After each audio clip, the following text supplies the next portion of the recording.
और अच्छा आपको बताऊं, मैया ने कहा ये थोड़े से बड़ा हो गया है, तब इसे कुछ पढ़ावा जाए। हाँ हाँ, बच्चा थोड़ा पढ़ा, इसे अंगों की पहचान कराया जाए।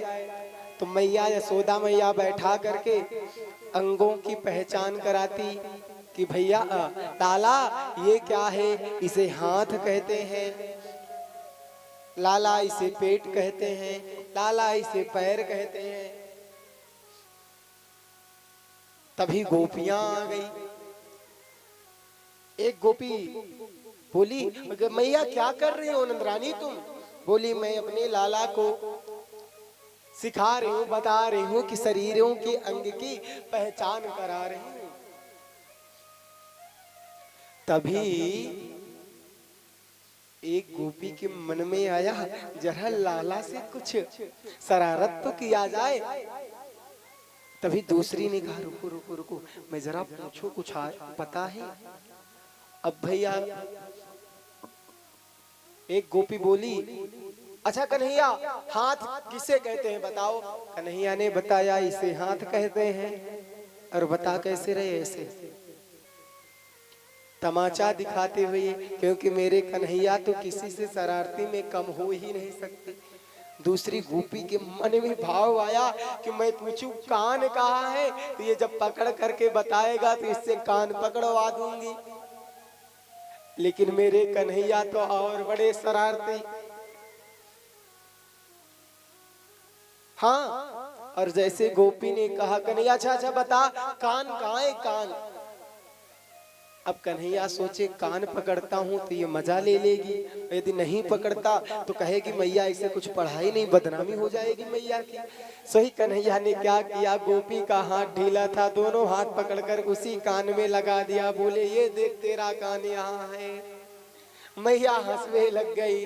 हाँ बोलो जय श्री कृष्णा। थोड़े से और बड़े हुए भगवान।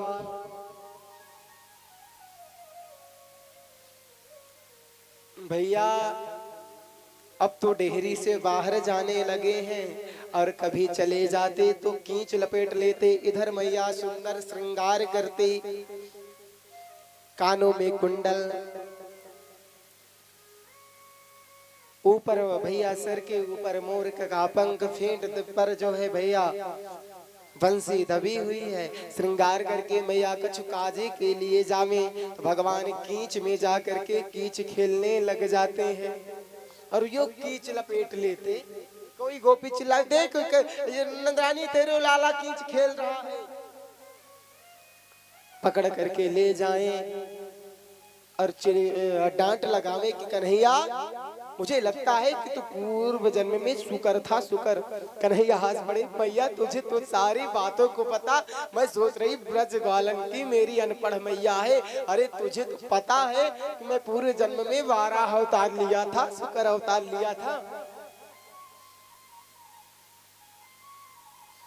एक दिन मैया ने श्रृंगार करके माथा मथने लगी, सो कन्हैया निकले, पहुंच गए गौशाला में।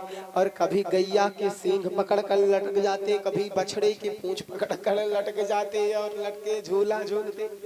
मैया पकड़ करके लावे सुंदर लीला की। एक दिन कन्हैया बाहर निकले, बाहर निकल गए तो सारे ब्रजमंडल में रहने वाले मित्र मिले, मधुमंगल, श्रीदामा। हाँ, सबसे कहा कि आओगे कोई खेल खेलते हैं। ग्वाल वालों ने कहा, कन्हैया कौन सा खेल? बोले कि आओ आओ हम सब मिलकर के ब्याह ब्याह का खेल खेलते। बोले ये कैसा?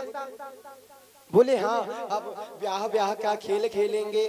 तो बोले उसमें दूल्हा कौन बनेगा? कन्हैया बोले हाँ हाँ, हमसे सुंदर कौन है, दूल्हा तो मैं ही बनूंगा इसमें। और भैया मेरे कन्हैया से अच्छा दूल्हा कौन हो सकता है, जिनके 16,108 बार दूल्हा बनने का अवसर मिला हो। हाँ,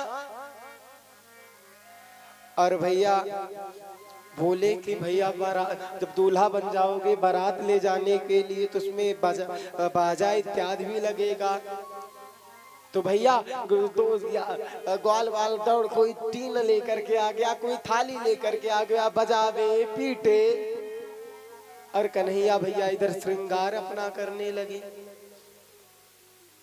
अब कन्हैया ने कहा कि चलो भैया बारात लेकर के बाहर चलते हैं, अब गांव में प्रवेश किया जाए।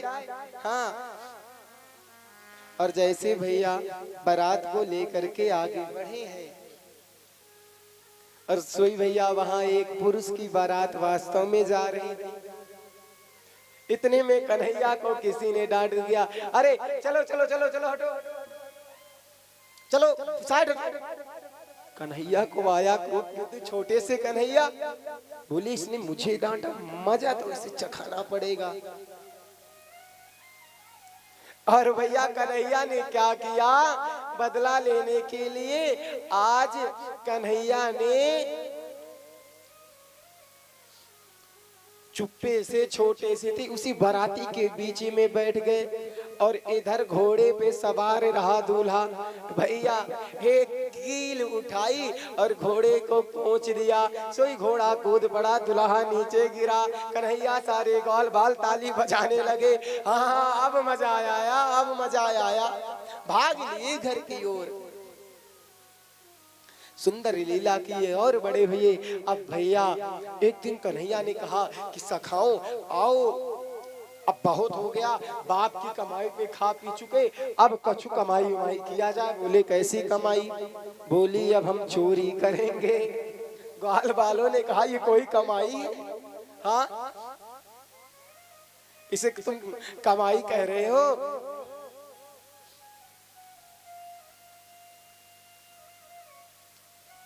इसे अरे तुम तो बड़े बाप का बेटा, तुमको कुछ नहीं बोलेगा, मेरी सम्मत का नहीं। बोले सुनो, मैं कोई धन की थोड़ी ना चोरी करने जा रहा हूँ। बोले फिर कैसी चोरी?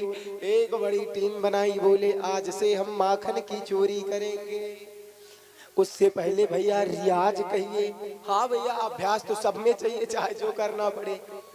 तो आदेश दिया, जाओ आज की रात सबन अपने घर में चोरी करो, अगर यदि नहीं पकड़े गए तो पक्के चोर।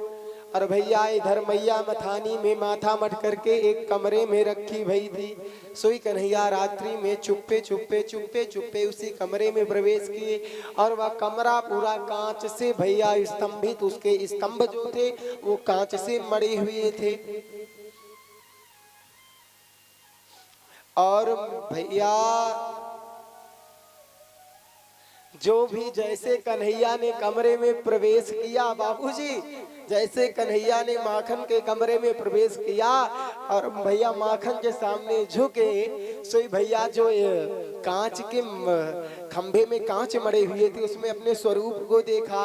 अब भैया कन्हैया जैसे अपने आप को देखा, सोचे राम राम राम राम राम राम राम, मुझसे पहले ये चोरी करने आ गया। कन्हैया को यह बात पता नहीं है कि ये कौन है। बोला अच्छा अच्छा, चोर चोर मौसेरे भाई, चलो मिल करके चोरी करेंगे, लेकिन मैया से ये बात मत बताना तुम। अब जैसे कन्हैया से बात भी करते और जब डांटते उसे तो भैया वैसे ही प्रत्यक्ष छवि नजर आती। सोई भैया यशोदा मैया तोतली वाणी को सुन भई रही थी, आई बोले कस रे चोरी कन्हैया क्या कर रहा है? छौंक गए कन्हैया, बोले अरे मैया मैया देखो देखो देखो, ये चोर आया है, मैं इसे डांट रहा हूँ तो ये मुझे डांट रहा। मैया बोली कन्हैया तू बहुत हो रहा है। कन्हैया बोले मैया कैसे? मैया बोले देख ये क्या है?